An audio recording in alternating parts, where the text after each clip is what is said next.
প্রধান পুঁজিবাজার Dhaka stock exchange ডিএসইতে সূচকের মিশ্র প্রবণতা দিয়ে চলছে লেনদেন। সবশেষ বাজার পরিস্থিতি জানাতে সরাসরি যাচ্ছি ডিএসই এর ওয়েবসাইটে।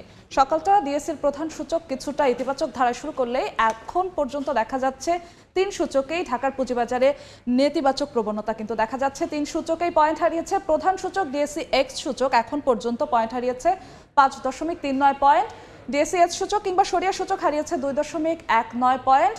বাছাইকৃত সূচক বা ডিএস30 সূচক এখন পর্যন্ত পয়েন্ট হারিয়েছে 6.88 পয়েন্ট। এবং এখন পর্যন্ত দেখা যাচ্ছে যেসব কোম্পানিগুলো ঢাকার পুঁজিবাজারে লেনদেনে অংশগ্রহণ করেছে সেসব কোম্পানির শেয়ারের দামের মধ্যে আজকে দাম কমার প্রবণতাটাই বেশি দেখা যাচ্ছে। 157টি কোম্পানির দাম কমেছে শেয়ারের দাম এবং বৃদ্ধি পেয়েছে 129টি কোম্পানির শেয়ারের দাম এবং অপরিবর্তিত আছে 90টি কোম্পানির শেয়ারের দাম। এবং যেমনটা বলছিলাম যে সকালটা প্রধান সূচককে আমরা যেমনটা দেখেছিলাম কিছুটা ঊর্ধ্বমুখী প্রবণতা দিয়ে শুরু করলেও 10:30টার পরে কিন্তু দেখা যায় নিম্নমুখী প্রবণতা দেখা যায় এবং সেই প্রবণতাই কিন্তু এখনো চলছে। এবং এখন পর্যন্ত ঢাকার পুঁজিবাজারে লেনদেন হয়েছে 139,63,66,00,000 টাকা এবং গতকালকে কিন্তু নেতিবাচক ধারাই শেষ হয়েছিল।